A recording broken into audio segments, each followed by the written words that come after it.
Bienvenue dans ce spécial élection municipale et régionale 2023 en Côte d'Ivoire. Pour gagner une élection, il faut avoir au moins un stratège dans son équipe de campagne. C'est là que se joue l'élection.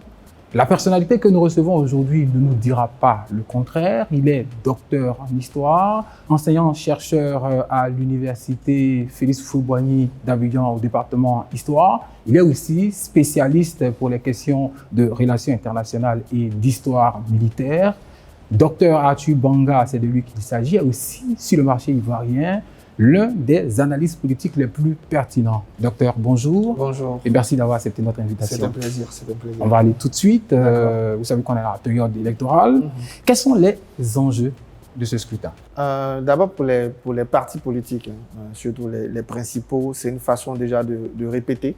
Le dernier match amical entre guillemets avant la grande compétition de 2025. Donc, ils auront le temps de jauger, de voir leurs forces, leurs faiblesses, comment évolue leur électorat et tout ça. Et finalement, pour les populations, c'est aussi important d'essayer de profiter de ces élections pour tenter de changer quelque chose dans leur cité à l'échelon local, essayer de porter des projets, quoi, en quelque sorte. Vous avez parlé de projets, mais déjà sur les réseaux sociaux, ça et là, dans les meetings, on a plus à faire aux questions politiques. Est-ce que vous pensez que les programmes vont réussir à prendre le dessus sur ces questions? Bon, c'est dommage qu'on ne soit pas encore au programme. Après, comme on est dans la pré-campagne, ça peut se faire comprendre. Mais je pense qu'on va rentrer dans le moment de campagne et ça sera le moment, j'espère en tout cas, des projets. Parce que finalement, il faudrait que chaque candidat montre, au-delà des querelles politiciennes, au-delà du parrain politique qui peut être le président de la République, le président de mon parti, au-delà de tout ça, l'enjeu local de ces élections. C'est-à-dire, qu'est-ce que je ferai de ma cité dans les 5 années à venir, avec quel budget, comment et pourquoi. Ça doit être ça qui doit être entendu, je pense, à partir d'aujourd'hui, si on veut avoir une vraie campagne. Sinon, ce qu'on observe depuis, ce n'est pas réellement une campagne, pour le dire. L'électeur, pour lui, c'est quoi le bon candidat? L'électeur devait rechercher en premier le candidat qui a le meilleur projet et qui a le meilleur profil. C'est-à-dire le candidat qui puisse être avec lui au quotidien. Parce que c'est ça déjà être maire ou être président du conseil régional, c'est pouvoir être avec les populations. Donc ce candidat-là, ou ce candidat qui a un bon projet, ou le candidat qui pourra avoir un bon profil en sens de management, de rassembler, d'entendre, d'écouter. Voilà. C'est ce que l'électeur devait choisir.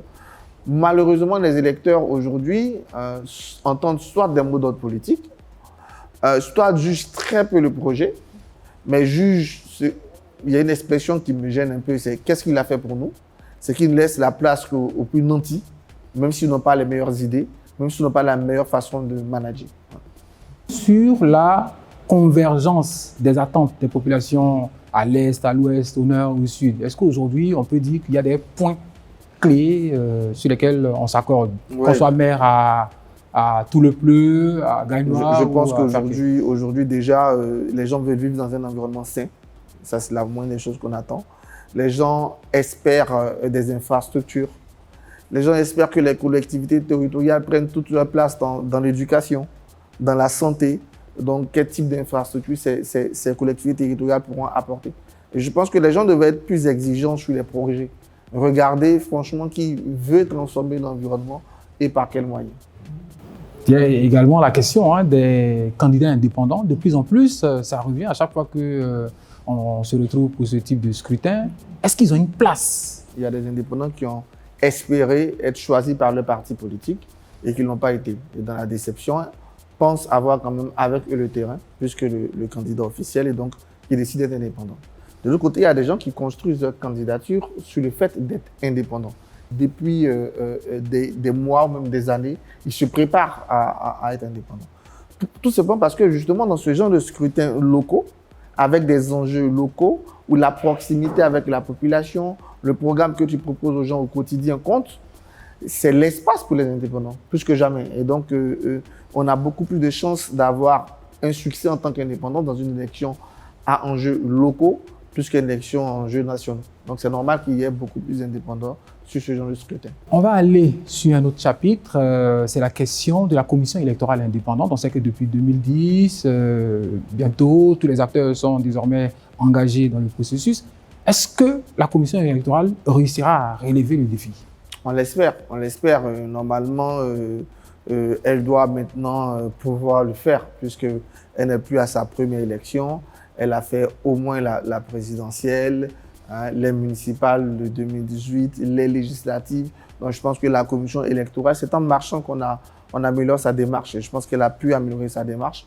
Et c'est bien, c'est un test avant le grand test de 2025.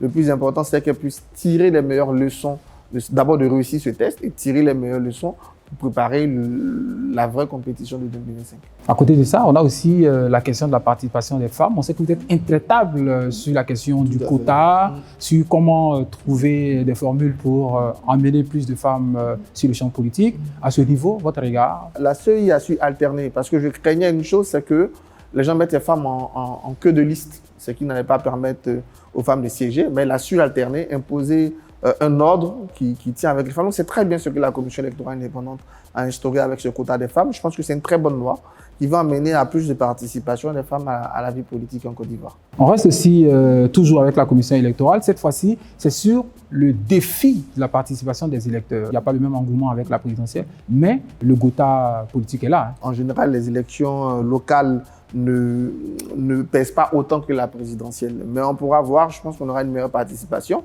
Et il y a un phénomène qui est le fait de transporter des électeurs d'une cité à une autre.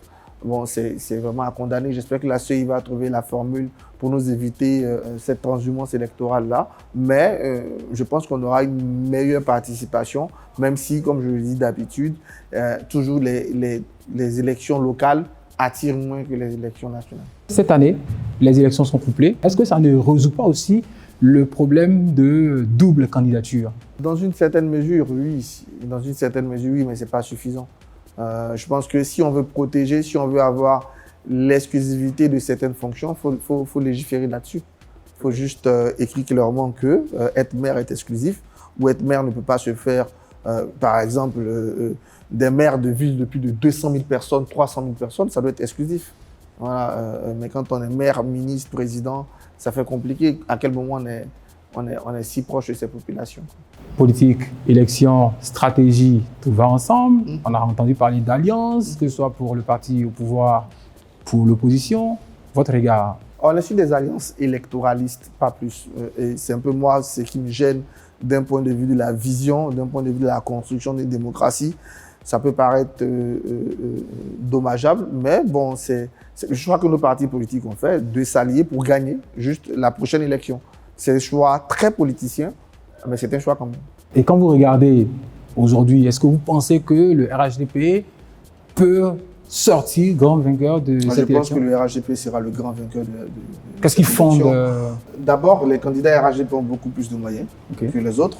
Et deuxième chose, le style de la campagne qui personnalise le débat, pour l'instant, fait le jeu du RHDP. Voilà. Et je pense aussi que c'est le parti qui s'est mieux préparé à ces élections locales. Et je pense globalement qu'il va remporter la majorité, voire un peu plus que ça, que ce soit pour les municipales que pour les régionales. Mais quand on regarde sur la carte électorale, il y a quand même des zones où la bataille pourrait être serrée. Oui, bien sûr, bien sûr. Pour les régionales, par exemple, on peut regarder le Cavali, avec ce match qu'on aura entre Anuloto et Hubert Oulaye. On peut regarder le Haut-Sassandra, qui sera assez intéressant avec, d'une part, Mamadou Touré et Djé Madi, soutenu activement par Stéphane Kipré. Ça, c'est intéressant de voir. Il y aura aussi des municipalités qui seront assez épiques, à mon sens. Je pense à Boisseau, par exemple, où on aura un véritable match entre Ngouan Jérémy, le maire sortant, et Aboubakar Cissé, déjà des impôts députés. Il faut regarder Cocody, ce que ça va donner. Voilà, il y a quelques zones comme ça. Vous n'avez pas cité Koumassi, vous n'avez pas cité Yopougon. Yopougon, ça sera vraiment intéressant à voir aussi. Ouais. Koumassi, je pense quand même que le maire sortant va avec un gros avantage.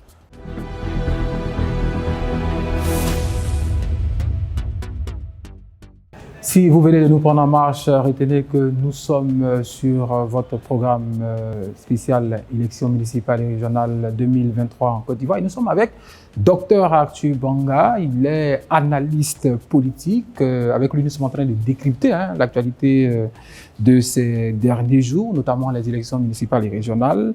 La question qui vient tout de suite, c'est conseil régional, maire, député, préfet, sous-préfet. On a beaucoup d'autorités comme ça dans les régions. Est-ce que ça ne joue pas sur l'efficacité? Déjà, il faut comprendre. Il y a la déconcentration et la décentralisation.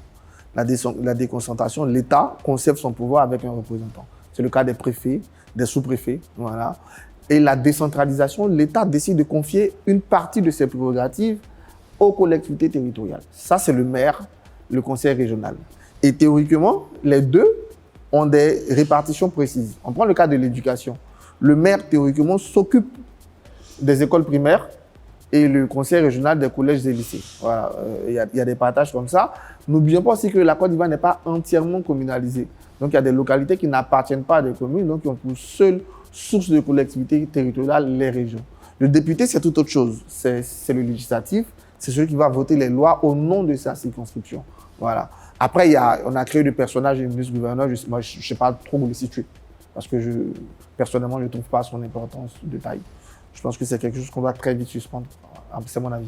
Le processus de réconciliation au niveau politique, on se rend compte que ça avance. Les différents acteurs, que ce soit au niveau de l'opposition ou du parti au pouvoir, sur le plan national, de plus en plus, on le voit s'engager. Est-ce qu'on peut dire que la crise de 2010 est bien derrière nous à la sortie de cette élection? Ça va nous permettre de valider cette idée ou de valider l'idée qu'on progresse dans la réconciliation. Si l'élection municipale, je pense que se passe bien, on aurait avancé. On ne peut pas dire tout de suite que la crise n'existe plus derrière nous, mais on aurait avancé vers une vraie réconciliation. Docteur Arthur Banga, c'est la dernière question. Elle vaut $1 million. On va faire un peu de fiction. On suppose que vous êtes candidat. Pour vous, quelle serait la priorité des priorités? Si je suis maire, la première chose que je vais essayer de faire, c'est d'être au quotidien avec mes citoyens. Parce qu'être au quotidien avec eux va tout de suite me permettre de comprendre leurs problèmes, d'apporter des solutions, mais même pas moi de créer des solutions, d'apporter avec eux des solutions.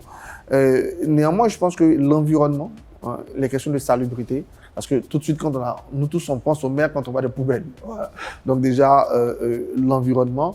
Je suis très attaché aux questions d'éducation, donc l'éducation pour les maires et les conseils régionaux à travers l'éducation nationale, mais aussi à travers tout ce qu'ils font comme infrastructure dans le sens de l'éducation socio-culturelle de nos jeunes. Ça aussi, c'est des choses très importantes. Donc je dirais salubrité, jeunesse, proximité. On suppose que vous êtes en face ou dans un stade de campagne. C'est un conseil à donner à un maire, que ce soit au nord, au sud, à l'est ou à l'ouest. Un conseil? Soyez proche des gens durant cette campagne et dites-les clairement ce que vous allez faire pour eux sur 5 ans. Moi, je pense que c'est ça. Merci, docteur Arthur Banga. Je rappelle qu'il est docteur en histoire, enseignant-chercheur au département Histoire de l'Université Félix Houphouët-Boigny d'Abidjan. C'est avec lui que nous avons essayé de décrypter l'actualité politique et surtout les questions d'élections municipales et régionales couplées 2023. On a pris beaucoup de plaisir à partager avec lui. On ne peut pas se lasser parce que, comme vous le savez, c'est un analyste politique pointu. On se donne rendez-vous dans le prochain numéro avec certainement un candidat.